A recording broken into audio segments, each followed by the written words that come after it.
रतन टाटा ने टाटा टी को Tetley, Tata Motors को जगुआर लैंड रोवर और टाटा स्टील को 2004 में कोरस का अधिग्रहण करने में मदद भी की थी।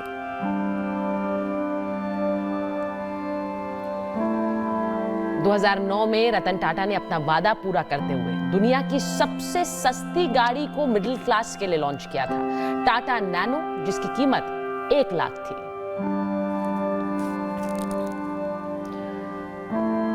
सफलता की राह पर एक बार टाटा का सामना गैंगस्टर से भी हुआ था। 1980 के दशक में एक गैंगस्टर टाटा मोटर्स के कर्मचारियों को धमकाकर हड़ताल भी करवाना चाहता था।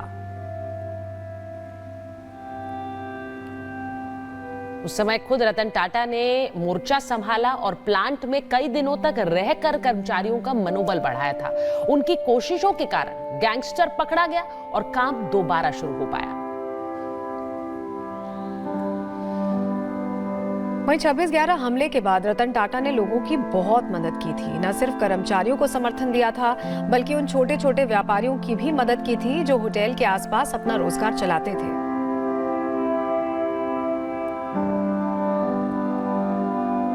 रतन टाटा के लिए कहा जाता है कि अपने कर्मचारियों के लिए वो हमेशा खड़े रहते थे। खुद यूनियन के साथ बैठकर उनकी बातें सुनते थे और बोनस देने के लिए भी कहा था।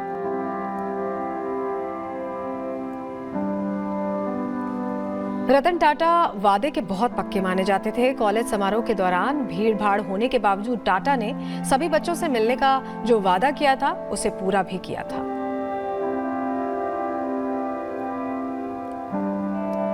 रतन टाटा को जानवरों से भी हमेशा से लगाव रहा, उन्हें एक एनिमल लवर माना जाता था। ताज होटल में भी स्ट्रीट डॉग्स की एंट्री पर कोई रोक नहीं थी।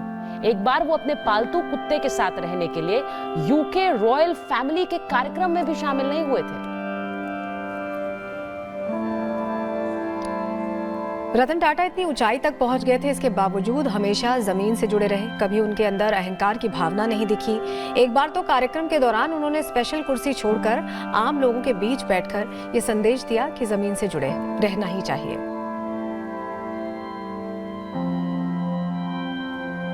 रिटायरमेंट के बाद रतन टाटा को Tata Sons, Tata Industries, Tata Motors, Tata Steel और टाटा केमिकल्स का चेयरमैन एमिरेटस का खिताब दिया गया।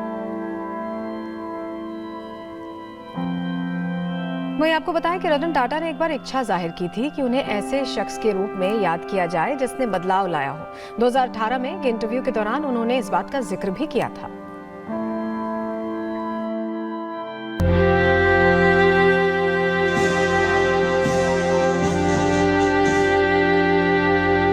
उनका दिल बहुत बड़ा था। भारत का कोहिनूर रहा नहीं। एक बहुत बड़े मन का व्यक्ति आज हमारे बीच से चला गया है।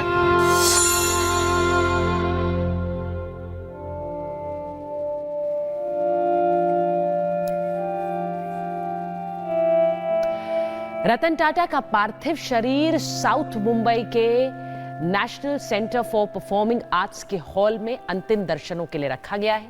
लोग आज शाम 4 बजे तक अंतिम दर्शन कर पाएंगे।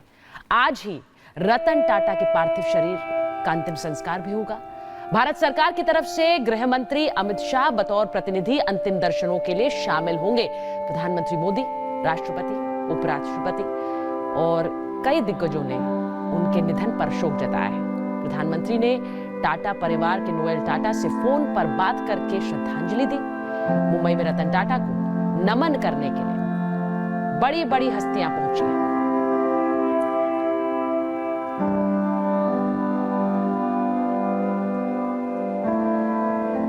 रतन टाटा के पार्थिव शरीर को अंतिम दर्शनों के लिए उनके नैरिमन पॉइंट स्थित आवास पर रखा गया है। और कल देर रात से ही जब ये खबर आई कि रतन टाटा अब हमारे बीच नहीं है, तो लोगों का आना शुरू हो गया।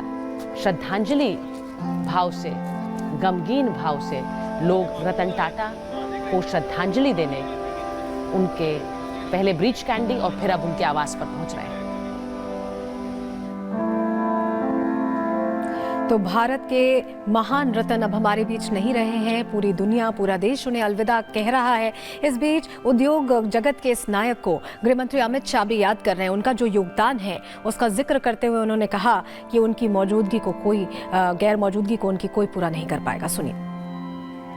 रतन टाटा जी, मेरा उनसे व्यक्तिगत भी गहरा परिचय है, परंतु न केवल भारतीय उद्योग जगत के, पूरे विश्व के एक सम्मानीय उद्योजक रहे। टाटा समूह का नेतृत्व करना ही अपने आप में एक बहुत बड़ी बात होती है, परंतु उन्होंने टाटा समूह का नेतृत्व ऐसे समय में संभाला जब टाटा समूह को अनेक प्रकार के परिवर्तन करना जरूरी और धैर्यपूर्वक बारीकी से अध्ययन करके टाटा समूह के सारे उद्योगों को और काम करने की पद्धति को, दोनों को उन्होंने परिवर्तित किया और पहले की तरह आज भी टाटा समूह भारत के उद्योग जगत में एक ध्रुव तारा बनकर है। उसमें रतन टाटा जी का बहुत बड़ा योगदान है। आज श्री रतन टाटा जी हमारे साथ नहीं रहे हैं, परंतु उन्होंने जो लेगेसी छोड़कर जा रहे हैं वो लंबे समय तक देश के औद्योगिक क्षेत्र में काम करने वाले, नेतृत्व करने वाले सभी लोगों के लिए पथदर्शक बनेगी, रास्ता बताती रहेगी। इसका मुझे भरोसा है। मैं आज ईश्वर से प्रार्थना करता हूँ कि उनकी आत्मा को परम शांति अर्पण करने का काम करें। और रतन टाटा को लगातार श्रद्धांजलि देने वालों का तांता लगा है। समाजवादी पार्टी अध्यक्ष अखिलेश यादव ने कहा कि देश की आर्थिक स्थिति को सुधारने में रतन टाटा का बहुत बड़ा योगदान रहा है। देश के बड़े कारोबारी उद्योगपति रतन टाटा जी भी हमारे बीच नहीं रहे हैं। एक ऐसे उद्योगपति जिन्होंने अपना और उस समूह ने देश की अर्थव्यवस्था में बहुत बड़ा योगदान दिया है। आजादी से पहले और आजादी के बाद से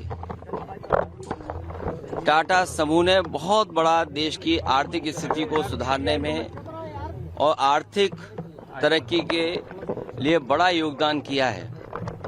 वहीं रतन टाटा जी से व्यक्तिगत रूप से भी हमारे कई बार मुलाकात हुई है।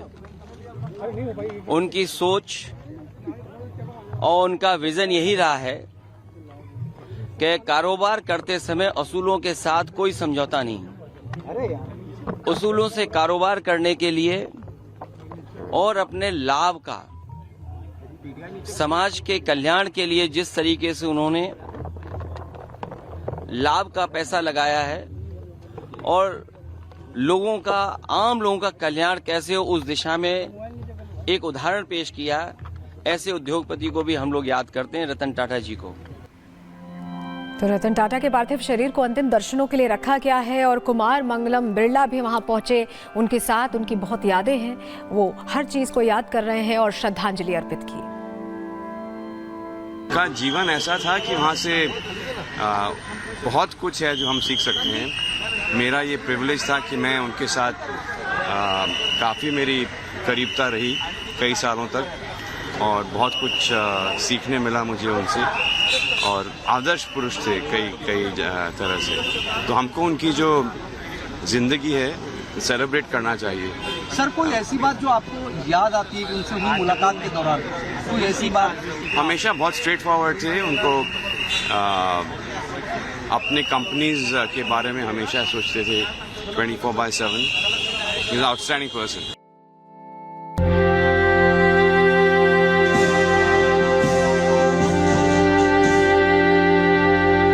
उनका दिल बहुत बड़ा था। भारत का कोहिनूर रहा नहीं।